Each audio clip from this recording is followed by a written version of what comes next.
우리는 원더풀 음원 이왔어 원더풀. 네, 원더풀 음원과 함께 하시는 모든 분들 환영하고 축복합니다. 네. 오늘 원더풀 음원을 찾아주신 원더풀한 손님은요. 가정의학과 전문의이시자 유튜버이신 이경실 선생님 모셨습니다. 안녕하세요. 안녕하세요. 네. 안녕하세요. 아, 저는 이름만 듣고 제가 아는 분이 그죠, 그죠. 저도 나와가지고. 그분이실 줄 알고. 예. 근데 그분은 교회를 잘 안 다니셔가지고 아닌 것 같긴 했었는데 그래도 모른다 해가지고 긴가민가 했었는데 이름을 바꾸실 생각은 없으신지. 오해 많이 받으실 것 같아요. 그러니까요. 근데 저는 개인적으로 혜택이 좀 많이 아, 있어가지고, 그래요? 네, 특히 사실 의사도 정말 많잖아요. 예. 그런데 제가 아주 꼬꼬만 의사 때부터 저희 진료실 들어온 환자분들은 제 이름을 잊어버리질 않아요. 그렇죠. 그렇죠. 네. 그렇죠. 그 명의 의사조차도 자기 이름을 알리기가 어려운데 저는 이제 전공의 시절부터 예. 60대 이상의 그 환자분들이 정말 이름을 잘 기억해 주셔서 오히려 더 혜택을 덕을 많이 받죠. 그러네요. 네네. 아니, 저희가 원더풀 음원에 오시면 반드시 거쳐야 하는 시간이 좀 있어요. 바로 원더풀 음원인지 확인을 해보는 검증의 시간인데요. 먼저 선생님께 여쭙고 싶습니다. 스스로 원더풀 음원이라고 생각을 하시는지요? 어떻게 보면 원더풀하다고 생각이 되는데요. 네. 제가 사실 지금 40대 중반인데 10대, 20대, 30대를 다 돌아봤을 때 지금이 가장 만족스러워요. 그러니까 과거로 가고 싶지 않고 과거에 저에게 되게 자랑스러운 어른인 것 같아요. 근데 가장 첫 번째는 이제 영적으로 성숙해 가고 있다는 거, 그리고 또 더 건강해지고 있다는 거, 그런 면들이 저에게 조금씩 발전하고 있고 더 진리에 가까워지고 있고 이런 면에서 원더풀한 게 아닌가 싶습니다. 제가 인정합니다. 네. 왜냐하면 저희 교인이시거든요. 그런 말씀 같죠. 네, 그래서 잘 알고 있는데 말씀대로 살려고 되게 노력하세요. 그래서 부모님을 기쁘시게 하라, 남편에게 죽게 하듯 하라, 자녀를 노엽게 하지 말라. 네. 그 어두운 그 터널을 지나고 있을 때도 내가 하나님의 신실하신 약속을 붙잡으면서 네. 살겠다. 그런 고백을 하시거든요. 그렇게 멋지신 분이기 때문에 제가 원더풀한 우먼이라고 얘기를 안 할 수가 없고 게다가 이제 의사인데 정말 그 환자를 사랑하는 마음으로 그러니까 왜 우리가 이웃 사랑을 실천해야 되잖아요. 그럼 환자를 사랑하는 마음으로 대하고 있다고 알고 있습니다. 그러니까 원더풀. 원더풀합니다. 네. 그래서 유튜브 하신다고 제가 얘기 들었는데 제가 이제 같은 유튜버로서 좀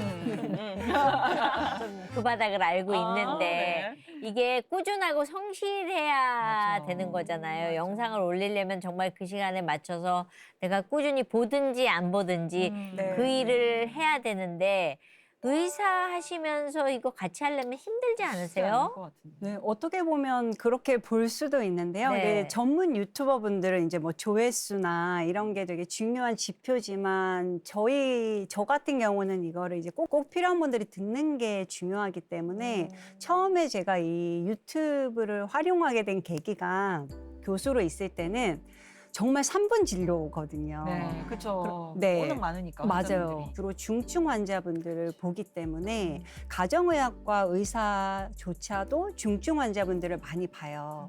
네, 정말 설명해 드릴 건 많은데 시간은 한정돼 있고 그래서 그때는 제가 유튜브가 있는지 몰랐었을 때는 그냥 핸드폰으로 찍어서 폴더에 담아놨다가 이제 환자분들한테 보내드리고 그랬거든요. 근데 유튜브라는 게 무료로 올릴 수 있는 게 있다고 해가지고 활용을 많이 했어요. 그래서 그 덕분에 지금 책이 한 3권 정도 나왔거든요. 그리고 또 다른 책도 준비하고 있고 그래서 저 개인적으로는 저에게 공부도 될 수 있고 계속 올리게 되는 것 같아요. 네. 그러니까 네.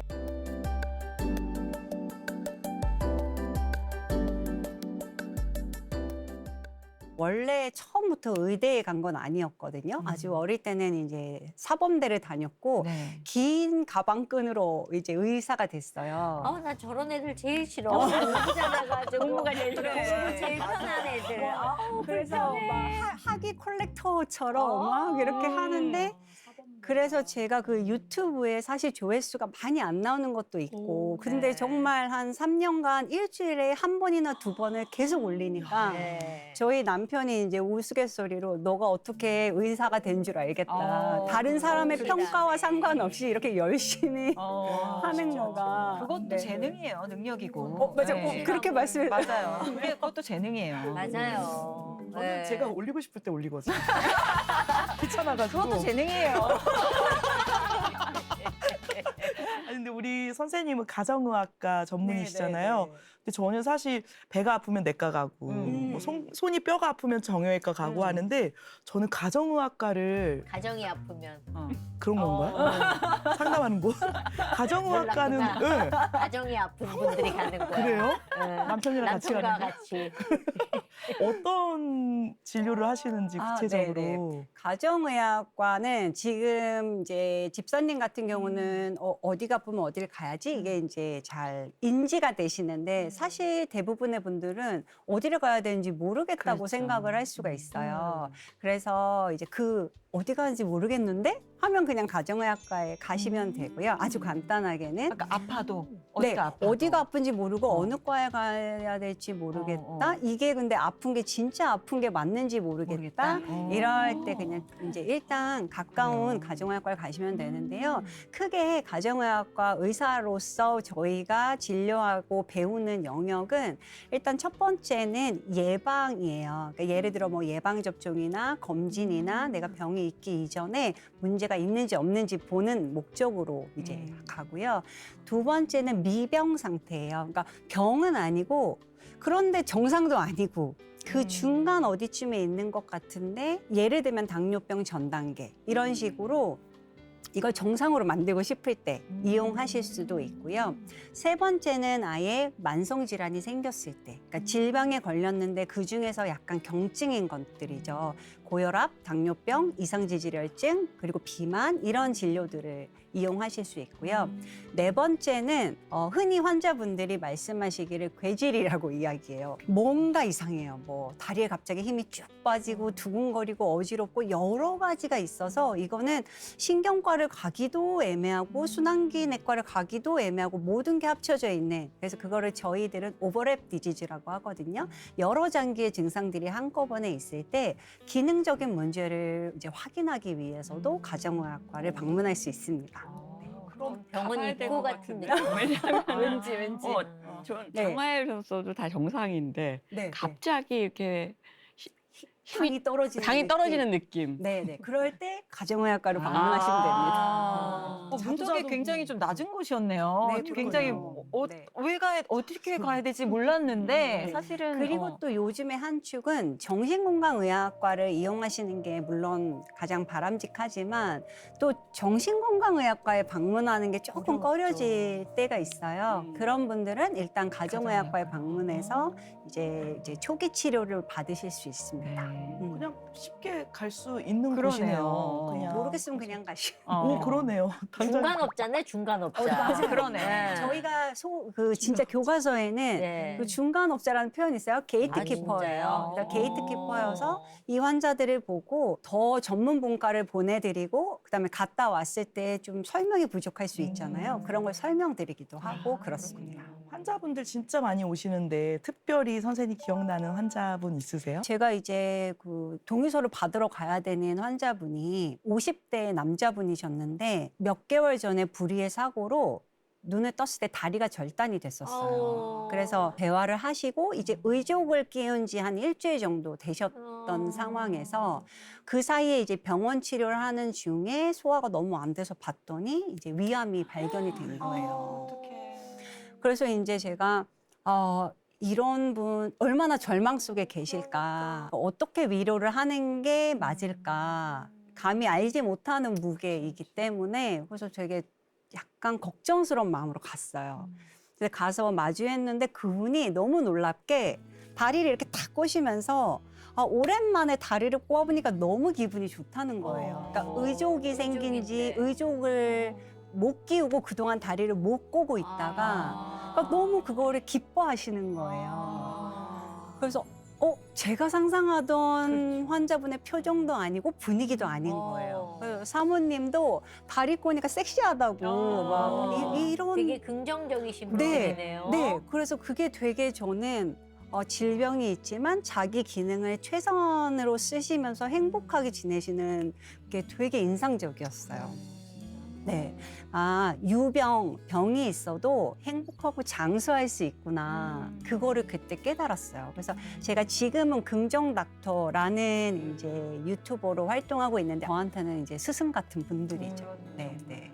아니, 환자를 이렇게 생각하시는 마음을 볼 때는 좀 뼛속까지 의사인 것 같은데 아까 잠깐 말씀하셨지만 처음부터 네네. 의사가 되고 싶었던 건 아니라고 들었어요. 네, 네. 어떻게 그럼 의사의 길을 가게 되신 건가요? 학부는 강원대학교 과학교육학부예요. 네. 그래서 사범대에 갔고 그 당시에 제가 이제 그 IMF여서 경기가 어려울 때였고 그래서 이제 사범대에 들어갔는데요. 20대, 10대 때 별로 건강하진 않았어요. 좀 병약하고 요즘은 많이 알려져 있는데 감각이 예민한 사람이었죠. 그러니까 조금만 뭘 해도 소화가 안 되고 뭔가 손발이 시리고 식은땀이 나고 그 내 몸의 건강에 보통 가장 강건한 나이가 생애 주기에서 20대인데 그때가 가장 이제 허약 체질이었던 것 같아요. 그래서 예민 덩어리였구나. 네. 그래서 뭔가 그 건강에 관심이 많이 생기는데 과학교육학부에 들어가면서 거기서 생리학과 이제 식품 화학을 배우게 된 거죠. 영양과 영양소가 정말 중요하구나. 사실 경기가 어려워서 제가 선생님이 됐어야 되는데 그 타이밍에 저희 아버지가 이제 배추 농사를 지으시거든요. 네. 고랭지 배추를 농사를 지으시는데 마침 그때 그 농사가 잘 돼서 제가 이제 공부를 더 하고 싶거나 다른 걸 하고 싶으면 다른 거를 해도 된다 이렇게 말씀해 기회를 주셔서 주셨구나. 네네네. 농사덕이네. 네네, 배추덕이죠. 배추덕이요. 네네. 그래서 그 타이밍에 제가 그럼 영양을 좀 깊이 있게 배워봐야겠다. 그리고 이제 그 강원도를 벗어나서 또 운이 좋게 이제 서울대 식품영양학과 석사에 들어가게 됐어요. 그래서 이제 영양을 진짜 깊이 열심히 공부했는데 사람들은 또 영양만으로는 건강을 다 설명하지는 못하더라고요. 운동도 있고 마음 관리도 있고 그래서 이거 진짜 건강에 대해서 공부를 해봐야겠다. 그래서 또 공부를 했고 진짜 가방끈이 진짜. 끝도 한도 없어요. 되게 불편하시죠 지금 시청자분들도 많이들 짜증나. 공부를 이렇게 계속 한다고? 아니 공부만 하는 애가 있어. 저런 애가 다 있어. 막 이런 생각. 됐으면 어쩔 뻔했어. 진짜. 근데 너무 운이 좋게 서울대 의대에 합격을 한 거예요. 와, 진짜 컸어. 그렇게 공부를 하는데 그러면 정말 그래서 이제 그 당시에 서울대 의과대학에서 의학전문대학원 제도를 이제 시행을 했고 그때 1회로 제가 들어가게 돼서 의전은 처음으로. 네, 의전원 시험을 생각보다 잘 봐가지고 이제 도전을 했죠. 그 당시에는 이제 가만 있어봐. 하나님. 아니, 재능 다 주시고. 아니, 인물도 주고, 키도 주고, 거기다 공부머리까지 주고, 난 왜 이래? 이런 분들 너무 많다, 지금. 하나님 짜증. 공평하시다. 안 공평해. 하나님 절대 안 공평해. 하나님 공평하다며. 나 그럼 늘려줘요. 아우 오늘 하나님 원성 많이 들으시겠네. 그래서 정말 시험을 잘 보셔서. 감사한 마음으로 이제 의대에 들어가서 공부를 하게 됐습니다. 또 놀라운 게 있는데요. 교회도 누가 가자 그런 게 아니고 그냥 본인이 가겠다고 한 거예요. 근데 제가 참 의아한 거는 그러니까 시부모님도 신앙 생활을 하셨고 남편은 심지어 모태 신앙이고 근데 남편하고 무교. 시부모님이 말씀 안 그러니까 하시고 안 믿는 네, 저는 저희 집은 무교 집안이고 심지어 저희 엄마 아빠는 불교시고 근데 저희한테 뭐 절을 가자 이러지는 않으셨지만 결혼을 하면서 남편에 따라서 처음으로 교회를 갔어요. 근데 이게 되게 신기한 일이라고 다른 자매님들이 그러시더라고요. 왜냐하면 보통 여자가 신앙이 있고 그렇죠. 남자가 따라오죠. 네, 대부분. 그게 대부분이고 예. 그다음에 신앙이 진짜 깊은 남자라면 신앙이 없는 여자를 택하지 만날 리 않아요. 없죠. 만날 리 그렇죠, 없고. 그렇죠. 네. 그래서 이제 남편이 이제 미국에서 오래 공부를 하고 늦은 나이에 한국에 왔어요. 그래서 이제 많은 신앙이 있는 여성분들을 많이 만나봤는데 이게 정말 그 짝이 있는 건지 하필이면 그때 만났던 신앙이 있는 여성분들이 되게 세상적이었대요. 그래서 믿음이 있는 사람답지 않은 여성들을 이제 만나면서 되게 고민이 많았고 그 당시에 우리 어머님 말씀이 왠지 어머님이 이때 고집을 해서 이제 신앙이 있는 사람을 데려와라 계속 이러면 아들이 장가를 못 갈 것 같다는 두려움이 있으셨대요. 네. 그래서 처음으로 한 번만 열어놓고 만나봐라. 근데 그 타이밍에 제가 근데 사진에 봤을 때 저희 남편이 신앙은 없지만 뭔가 그 느낌은 있었대요. 그래서 이제 소개팅을 했고 근데 남편이 정말 그 성경 말씀대로 살려고 하고 그 다음에 이제 왜 싸우잖아요. 싸울 때 기존에 제가 알았던 친구들, 남자 친구들과는 전혀 다른 방식으로 이거를 해결하고 저를 대하는 거에 그때 정말 감동이 컸어요. 그래서 이 사람을 설명하는 그 기저가 대부분이 이제 바이블이라는 거를 제가 알았기 때문에 알고 싶더라고요. 바이블? 성경. 성경이기 열심히 때문에 열심히 성경을. 하시는. 그러니까. 네, 따라가게 야. 됐죠. 근데 사실 이게 딱 그 순간에 그게 열린 건 아니고 그 즈음에 남편에 따라서 교회에 가면서 제가 되돌아보니까 정말 많은 그 주의 종들을 저한테 많이 보내주셨더라고요. 주변에. 네. 선생님도 뭔가 변화되는 그런 계기가 없었을 것 같아요. 아니 예수님 근데- 믿고 오히려 더 힘들어졌을 수도 있어. 그렇죠. 응, 오. 오히려. 오히려 힘들었죠. 왜냐하면 그치, 죄가 선명해지잖아요. 그 네, 민감성이 그렇죠. 커지잖아요. 그치. 사실은 제가 그 예수님을 알기 전에도 그렇게 나쁜 사람은 아니었거든요. 성실하고 모범생이고 그렇죠. 그랬을 것 같아요. 양심에 따라서 살고 시간도 네. 잘 지키고 음. 정말 그게 사실 도덕적으로 완벽한 사람이었기 네. 때문에 처음에 이제 당연히 이제 남편을 따라서 교회를 갔지만 그 성경 말씀과 목사님 설교도 그냥 제가 학생으로서 공부를 좋아하니까 좋은 말씀이다. 다 받아들여. 졸지 않고, 마음으로. 네네, 졸지 않고 정말 기록하고, 어. 네, 그냥 그런 정도인데 이게 되게 그러니까 되게 피상적인 거기는 거였죠. 하죠. 예. 그래서 처음에 교회를 가는 건 남편에 따라 갔지만 신혼 때는 그게 약간 데이트 같은 거예요.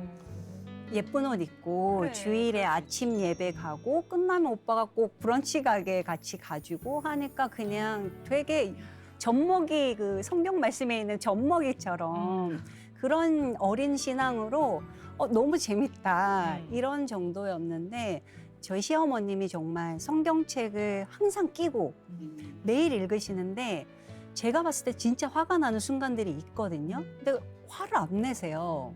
평강이 있으세요. 그래서 나도 좀 제대로 읽어봐야겠다. 그래서 이제 읽는데 부딪힘은 없었어요. 부딪힘이 많았죠. 그죠? 네. 그리고 그래야지. 그래야 사람이지. 위로가 되네요. 네, 갑자기, 위로가 돼. 갑자기 위안이 우리에게 돼. 평안이. 네. 가장 큰 계기가 제가 이제 사실 아주 강원도 태백에서 시골에서 열심히 공부해서 막 이렇게 근면성실하게 이제 살고 내가 원하는 걸 달성하기 위해 최선을 다하는 삶을 살다 보니까 소위 말하는 그 금수저나 아니면 이제 노력 없이 뭔가 잘 되는 사람들을 봤을 때 화가 나더라고요. 그렇죠. 그럴 수 있죠. 예. 왜 쟤는 저렇게 그냥 부모 잘 만나서 아니면 그냥 어떻게 운이 좋아서 저렇게 머리가 똑똑해서 이런 게 화가 있더라고요. 그렇죠. 예. 그런데 말씀에서 내 부딪히는 거죠. 자기 의였구나. 네. 내 의에 빠져 있었구나. 세상의 의는 하나도 없다고 하시잖아요. 인간의 의는. 그 이전에는 왜 항상 초보자 신앙인들이 갖는 두 가지 의문이 있거든요. 하나는 왜 하필 선악과를 만드셨을까? 네. 두 번째가 왜 나를 위해 피를 흘리셨지? 나는 그렇게 죄가 있지도 않은 것 왜 내가 같은데 죄인인지. 네, 그리고 그거였거든요. 나를 위해서 피 흘리시면 코피 정도? 그렇지, 그렇지. 그렇지. 뭐그 근데 정도면. 제가 막 그렇게 죽음을 당하실 만큼 내 죄가 그렇게 큰가? 이런 게 있었는데 아, 나의 체질을 아시고 나 대신 내가 먼지 같은 존재인데 그걸 다 감당할 수 없으니까 나 대신 죄를 피 흘려 주셨다는 거에 이제 그 약간 출산처럼 제로에서 0에서 1처럼 온 오프처럼 거듭난 경험이 있었어요. 누구보다 선생님을 가장 잘 아시는 맞아요. 분이 하나님이시기 때문에 맞아. 그 성향에 그런 말 있잖아요. 맞게 찾아와 인격적으로 주신 거죠. 오신다고 그렇죠, 그런 말 그렇죠. 있잖아요. 우리 인격이죠. 우리 인격은 패대기야. 결론은 부럽다. 그래. 자, 마무리하면서 환자의 삶과 건강을 진심으로 걱정하는 우리 따뜻한 의사이자 유튜버인 원더풀 우먼이시죠? 이경실 선생님과 함께하고 있는데요. 오늘도 원더풀 우먼 앞으로 온 고민 사연이 있습니다. 우리 선생님과 함께 나눠보도록 할 텐데요. 정 많은 정 집사님 소개해 주세요. 집사님, 요즘 많이 힘들다고 얘기 들었어요. 어머니가 췌장암으로 돌아가신 후부터 겉으로 보기엔 건강에 큰 문제가 없는데 마음 한구석에 혹시 나도 암에 걸리면 어떡하지? 그런 걱정 때문에 잠도 못 잔다고.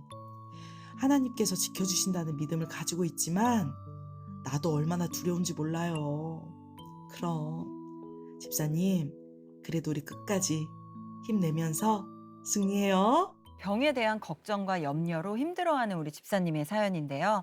어머니가 췌장암으로 힘들게 투병하시다가 돌아가시는 걸 옆에서 간호하면서 또 지켜보시면서 암에 대한 걱정과 두려움이 좀 생기신 것 같아요.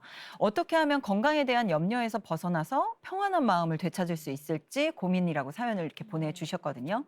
사실 저도 이제 어머니 암투병을 또 하셨고 남편도 현재 좀 계속 관리 중에 있기 때문에 이 마음 저는 알 것 같기는 해요. 여러분 좀 어떠세요? 이런 염려들 좀 있으신지. 저도 막 맨날 승리 이렇게 하는데 남편이 사실 고혈압 환자거든요. 네. 하루는 아들 18개월 때 네. 전화 받았는데 의식이 없다는 전화를 어머. 받은 거예요. 쓰러졌던 거예요. 어머. 그러니까 블랙아웃이 왔던 어머. 거죠. 근데 그때도 여전히 하나님이 보호해 주셔서 지금까지도 함께 살고 있지만 그 전화 받았을 때 저는 사별하는 줄 알았거든요. 그렇죠, 그때 그렇죠. 그 짧은 한 12분 정도 남편이 전화가 다시 오기 그까지가 아직도 그래서 신랑이 연락이 좀 안 되거나 전화가 만약에 많이 제 거에 부재중이 와 있거나 그러면 화들짝 놀라요. 그렇죠, 그렇죠. 이거는 어쩔 수가 없는 것 같아요. 맞아요. 그때 그게 막 생각이 나가지고 그래서 항상 하루살이 인생이라고 하는 것이 오늘도 남편이 일할 수 있고 제가 맞아요. 이렇게 할 수 있다는 게 감사하고 하루살이 인생으로 저는 살아가는 것 같아요. 저도 두려움이 있죠. 왜 없어요? 그쵸, 예, 그쵸. 그렇게 살고 있는 것 그러니까 같아요. 저도 사실 남편 아프면서 그 지금도 진행 중이기 때문에 사실은 염려를 놓을 수는 없는 것 같아요. 근데 저희 남편 스스로가 나는 괜찮다 항상 하기 때문에 그냥 안심이 될 뿐이지 사실은 뭐 어딜 갔다 운전을 좀 오래 한다 스트레스를 받았다 이러면 저도 마음이 철컹철컹 내려앉을 때가 있어요. 집사님도 그러실 것 같아요. 저는 근데 참 뱃속 편하게 살아요. 저는 세월을 이렇게 겪다 보니까 걱정해봐야 소용없다는 걸 이제 알게 됐어요. 그러니까 뭐 그렇게 걱정해봐야 참 쓸데없는 시간을 버리고 있다는 걸 깨닫게 해주셔서 그건 없는데 아이들이 늦게 들어올 때. 맞아. 예, 애들이 뭐 이제 통행 금지가 어느 날 풀렸거든요. 이제 너네가 네. 성인이 됐으니까 그쵸. 이제 너네 마음대로 들어와라 그랬더니 이것들이 진짜 니네 마음대로 들어오는 거예요. 아니 엄마가 해도 된다고 네, 해서 들어. 그래서 12시가 넘으면 불안한 거예요. 불안하죠. 세상이 너무 험하니까. 네, 너무 험하고 그리고 딸아이들은 또 다르더라고요. 그럼요. 그런데 제가 요새 하는 방법은 잠깐 기도해요. 하나님, 제가 눈을 뜨고 계속 화를 내고 투덜거리고 있는 것보다 깊은 잠을 주십시오. 자고 일어나서 우리 딸이 무사히 들어오게 해주십시오. 그리고 진짜 기도하고 5분 안에 잠들거든요.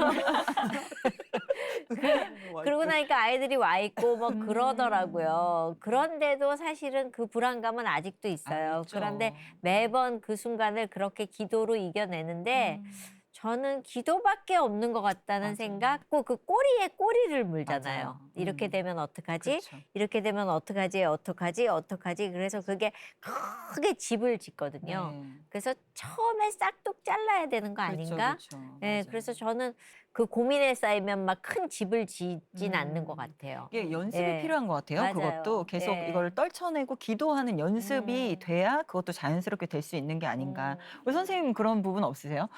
제가 사실 옛사람일 때 그리스도인들이 걱정이 많은 게 되게 이상했어요. 아니 평강이 있는데 왜 걱정하시지? 뭐 기도하면 된다는데 왜 걱정하시지?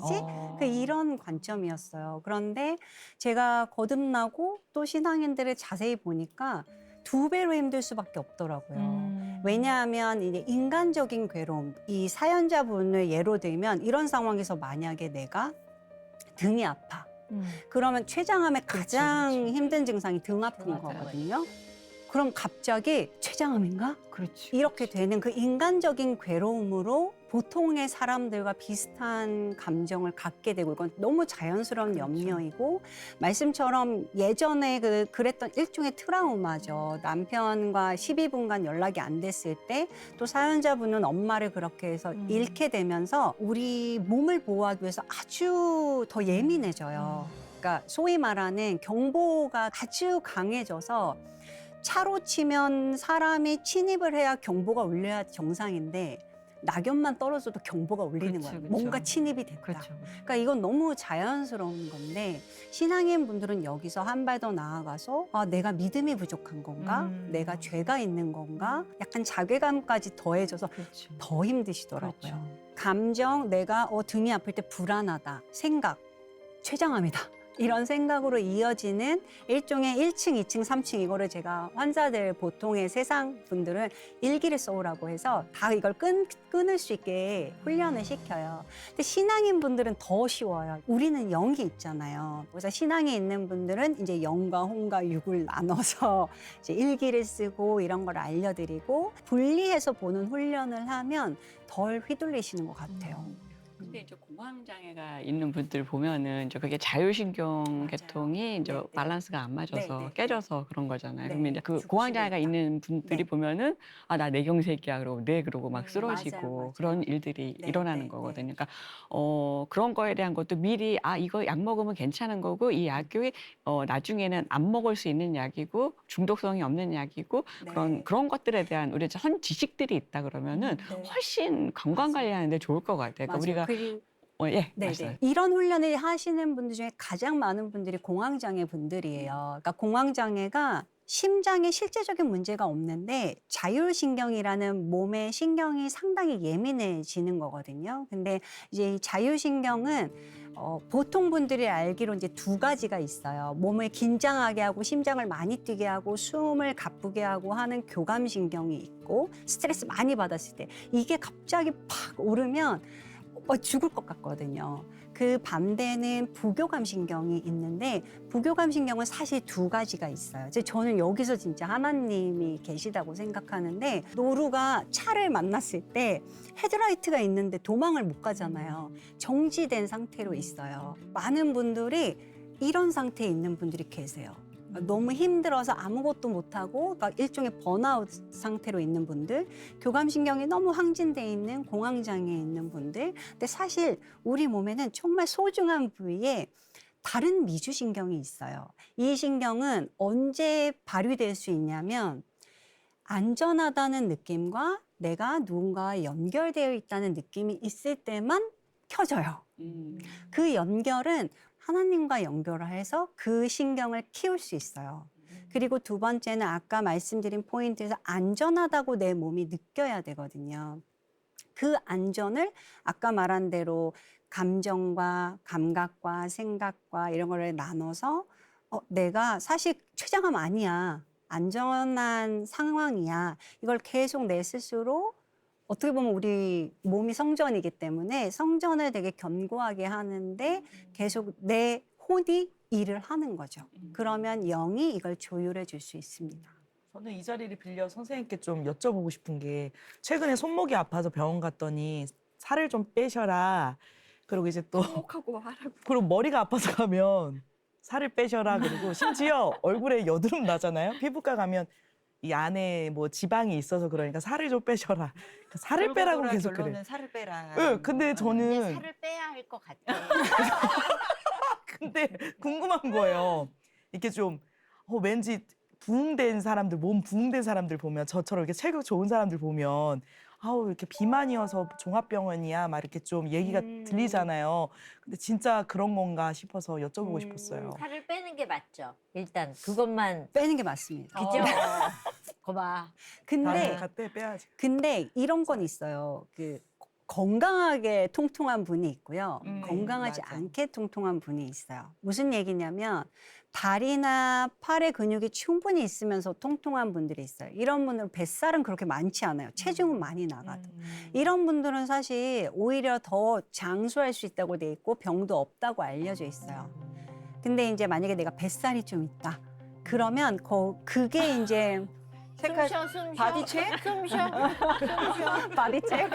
아니 바디 본인이 보시길래 뱃살은 무조건 그래서 이제 그 뱃살에 있는 내장 지방에 있는 지방세포는 소위 말하는 만병의 근원이기 때문에 노력해서 빼셔야 되는데요. 하루 종일 정말 조금만 드시고 운동 열심히 하시고 근데 그걸 한 3일 하다가 갑자기 포기하시고 맞아요. 그래요. 그리고 다시 위로가 되는 음식을 드시고 이게 이제 악순환이기 때문에 이거를 이제 또 고리를 한번 끊어주기는 해야 됩니다. 꾸준히. 이게 건강해지기 위해서 사실 살집이 있더라도 건강하면 괜찮은 네, 거잖아요. 그렇죠. 네. 그래서 네. 모든 분들이 다 그런 거에 적용되는 건 아니고 네. 건강하게 운동도 하면서 맞아요. 맛있는 음식 드시면서 예. 여기서 제가 항상 환자분한테 신앙이 있는 분들한테 말씀드리는 건 사실 가공식품은 우리 하나님이 만들어주신 게 아니거든요. 그러니까 자연식품을 드시면서 통통해지는 건 괜찮아요. 실제 건강하세요. 근데 가장 큰 문제가 분식이나 과자 또 뭐 요즘 유행하는 두바이 쫀득 쿠키 이런 것들 하나님은 먹었어. 상상해보지 못한 것을 드시는 걸로 찌는 살은 음. 반드시 건강에 좀 해가 돼요. 이렇게 또 깔끔하게 정리를 정리를 해주시면 또 해주시니까. 되게 쉽게 이해했어요. 네. 그리고 그냥 누구나 아는 건데 네, 사실 우리가 나이가 아. 좀 들면 여기저기 아프고 좀 건강에 신경을 써야 하는 건 사실이잖아요. 평소에 열심히 건강 관리도 하면서 범사에 감사하는 마음을 가지면 맞아. 사실 더 좋을 텐데 그런 의미에서 이 시간을 좀 각자의 감사 제목들 함께 나눠보면 어떨까 싶어요. 감사 제목 사실 저는 좀 고민을 해봤는데 그냥 오늘 하루 여기서 녹화할 수 있는 게 참 감사하다. 그러니까 제가 남편이랑 늘 하는 얘기가 그거거든요. 기적이 다른 게 아니다. 오늘 하루를 살아갈 수 있는 게 기적이고 오늘 하루 우리 아이들 한 번 더 안아볼 수 있고 또 이렇게 사모님, 집사님 만나서 이야기 나눌 수 있는 게 기적인데 그게 너무 일상이니까 그냥 원래 이런 거지라고 생각하면 살았던 게 아닌가? 그래서 저는 사실 남편이 아프고 나서 더 매일매일 기적을 경험하면서 사는 것 같아요. 그래서 저는 이게 참 감사하다라는 마음인데 우리 선생님 혹시 감사 제목 한번 나눠주시겠어요? 사실 제 신앙 이야기를 해본 적이 없기 때문에 이런 기회로 제가 또 좋은 분들을 만나게 된 거 너무 감사하고 그것만으로 충분한 것 같아요. 네, 지금 감사하니까 조금 생각난 거는 제가 저희 환자분들 감사일기 숙제가 있거든요. 숙제를 내주시는 그런데 실제 감사일기를 잘 못 쓰세요. 감사에 대한 생각이 되게 어려워요. 왜냐하면 지금은 너무 훈련된 분들이라 그게 와닿지 않으실 수 있는데 환자분들한테 감사일기를 쓰라 하면은 초보자분들이 크게 두 종류예요. 하나는 운에 감사하는 거예요. 예를 들면 지각할 뻔했는데 정지 신호에서 버스가 있는 바람에 그 덕분에 탔다. 감사하다. 이런 감사. 아니면 두 번째는 남의 불행을 딛고 일어나는 감사예요. 남의 집 아들은 집을 나가는데 우리 아들은 그래도 방 안에 있다. 그런데 이런 감사는 결국 감사로 이어지지 않는 게 그런 생각을 하지만 이걸 덮고 나면 근데 다른 집 아들은 서울대 갔는데 이렇게 되시더라고요. 그러니까 비교가 너무 선명해져서 더 괴로워지는 분들이 계시더라고요. 그리고 또 운에 감사하게 되면 사실 달라지는 게 없어요. 사실 그렇게 되면 아까 같은 케이스면 일찍 일어나서 갔어야 되는 거잖아요. 아까 말씀드린 것처럼 하나님이 왜 선악과를 만들었을까? 제가 신앙 있는 분들이랑 얘기할 때는 자유의지를 주신 거잖아요. 선악과가 있지만 너가 먹지 않을 그 선택을 하는 그 기회를 주신 건데 만약에 감사 일기가 너무 해도 괴롭고 내 인생이 달라지지 않는다 하시는 분들한테는 아까 한 그 감각 일기를 쓰고 거기서 내 몸에 대해서 감사를 하는 걸로 시작하면 모든 그 평강이라는 건 감정이 편안한 게 아니라 우리 영이 편안해지는 신호 같은 거기 때문에 그런 거를 훈련시키는 거를 하고 있거든요. 그래서 저도 좋은 네. 예시를 하나 들을 수 있을 네, 것 네. 같아요. 우리 손녀딸이 네. 이제 한국 나이로 이제 올해 이제 6살이 네. 되기는 했어요. 너무 근데 좋아요. 작년에 추수감사절 때 자기 이제 감사 너는 뭐가 감사해? 그랬더니 어저께 피자하고 치킨을 먹어서 감사해 그러더라고요. 그리고 두 번째 감사한 거는 자기 집 앞에 팍이 있어서 놀이터가 있어서 거기 가서 놀 수 있어서 감사해. 네, 세 번째는 할아버지 할머니가 있어서 감사해. 그렇게 세 가지를 얘기를 했대요. 그러니까 우리가 신앙에 있어서 그냥 일상의 삶 속에서 내가 너무 그 어린 아이가 정말 좋은 감사의 하나하나를 나열하는 걸 보면서 와 정말 하나님이 하셨구나. 그렇죠. 맞아요. 하나님께 감사하게 되더라고요. 맞습니다. 우리 집사님도 네. 저도 피자와 치킨을 먹을 수 먹을 수 있어서 있어서 감사하고 제가 너무 항상 많이 먹을 수 있어. 나보다 많이 배로 먹었어. 먹더라고. 집사님 거 다 내 거고 제가 항상 그런 얘기를 하거든요. 아유 콧구멍 2개여서 숨 쉬지 이런 얘기를 세상에 있을 때 되게 많이 했어요. 근데 요즘에 느끼는 게 콧구멍 2개여서 숨을 쉴 수 있는 게 진짜 감사하더라고 저는. 맞아요. 진짜로요. 그냥 일상이 다 감사한 것 같아요. 저는 요즘에. 예. 저는 살아있는 게 감사하죠. 오늘 하루에 아까 감사한다 그러셨는데 저는 저희 딸이 어느 날 엄마가 나의 엄마여서 참 감사해요라는 게 저한테는 가장 큰 힘이 됐던 것 같아요. 그래서 제가 느끼는 감사도 중요하지만 자식들이 나를 통해서 어떤 감사를 하는가를 한번 점검받았으면 좋겠다라는 생각. 그러니까는 자식들한테서 듣는 감사가 엄마가 믿는 하나님을 내가 알게 돼서 감사해요라던가 그리고 엄마가 나의 엄마여서 너무 감사해요 이런 것들로 나를 돌아보는 시간이 있어서 참 감사했거든요. 그래서 저는 우리가 감사하면 막 내 것만 이렇게 쥐고 갔었잖아요. 근데 나의 자녀들은 나의 부모는 나를 통해서 과연 어떤 감사를 하는가도 한번 툭 던져봤으면 좋겠다라는 생각이에요. 예. 사실 아까 선생님 말씀하셨지만 우리가 감사를 고백하는 게 익숙치가 않은 분들이 맞아요. 많이 있으세요. 네. 근데 사실 별거 아니잖아요. 오늘 밥 먹을 수 있는 게 감사하고 저도 항상 자기 전에 아이들이랑 맨날 기도할 때 그 기도를 하거든요. 이렇게 따뜻한 집 주시고 이불 덮을 수 있게 해주시고 오늘 하루 밥 먹을 수 있게 해주 이 모든 게 하나님의 은혜라서 감사하다는 기도를 네. 항상 하는데 이게 습관이 되면 사실은 너무 감사할 일들이 많은데 그것들을 오늘 하나하나 발견하시고 발견만 하지 마시고 입술로 고백하실 수 있는 오늘 하루가 되셨으면 좋겠다는 생각이 듭니다. 교회 공동체에서 함께 이 감사 제목을 한번 나눠보시면 어떨까, 시도해보시면 어떨까 하는 생각이 드는데요. 그럼 이제 마지막으로 우리 원더풀 우먼들의 원더풀한 메시지 우리 집사님께 들려드리도록 하겠습니다. 우리 선생님부터 부탁드릴게요. 물론 어머님은 천국에서 행복하게 계시겠지만 많이 그리우실 것 같아요. 그리고 또 내 몸의 작은 신호에 또 불안감이 있으시고 그 불안감을 몸이 나를 사랑해서 이렇게 신호를 주는구나. 그래서 감사한 마음으로 그 신호를 읽고 또 아까 잠깐 말씀드린 것처럼 이게 파국적으로 가지 않게 내 육과 혼과 영을 생각하시면서 건강 관리를 잘 하셨으면 좋겠습니다. 집사님, 그 두려움이 변하여 내 기도 되었고 기도하며 승리. 승리. 걱정 이구지구 있어봐야 어깨만 무겁고요. 몸이 아파지는 것 같이 느껴져요. 그래서 저는 그거 끊어내는 훈련을 먼저 하셨으면 좋겠어요. 그러니까는 미리 걱정하실 필요 없고요. 미리 내일 일에 대해서 걱정 안 하고 오늘 하루 행복한 일 그리고 감사한 일을 좀 많이 꺼내셨으면 좋겠다라는 생각입니다. 네. 우리 마지막으로 최인숙 사모님께서 원더풀한 메시지와 함께 오늘 이 시간 정리해 주시면 좋을 것 같습니다. 중복되는 것 같기는 한데 빌립보서 4장 네. 6절 말씀 우리가 잘 아는 말씀 아무것도 염려하지 말고 그러니까 염려해도 뭐 어떻게 할 수가 맞아요. 없잖아요. 그러니까 염려하지 말고 모든 일에 기도와 간구로 너희 구할 것을 감사함으로 아뢰라라고 말씀하고 계세요. 두려운 마음이 있다는 거 그것도 하나님 앞에 가지고 가세요. 하나님 두려워요. 그렇게 솔직하게 고백하고 이제 어떻게 나의 건강을 하나님께서 책임져 주실지 또 그걸 기대하면서 감사하면서 기도로 승리하는 집사님 되시기를 간절히 소망합니다.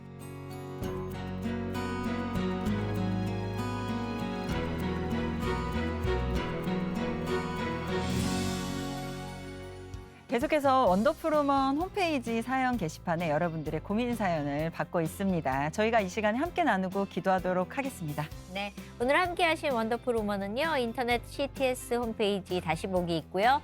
그리고 유튜브에 들어가시면 또 보실 수 있습니다.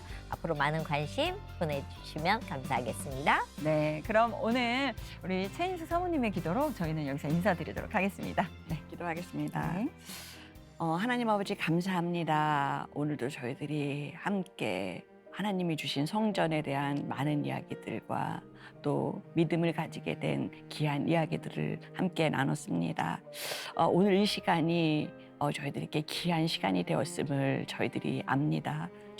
주님께서 주신 말씀을 저희들의 마음판에 새길 수 있도록 인도하시고 저희들의 건강도 주님 앞에 맡길 수 있는 귀하고 복된 저희 모두가 되어줄 수 있도록 주님 인도하여 주시옵소서. 아무것도 염려하지 말고 모든 일에 기도와 간구로 감사함으로 하나님께 아뢰라라고 말씀하셨사오니 그 말씀 붙잡고 저희들이 끝까지 주님 앞에 감사함으로 나아갈 수 있는 저희 모두가 되어줄 수 있도록 그래서 우리 사랑하는 집사님 정말 모든 염려를 하나님께서 가지고 가실 줄 믿사오며 예수님의 이름으로 기도드립니다. 아멘.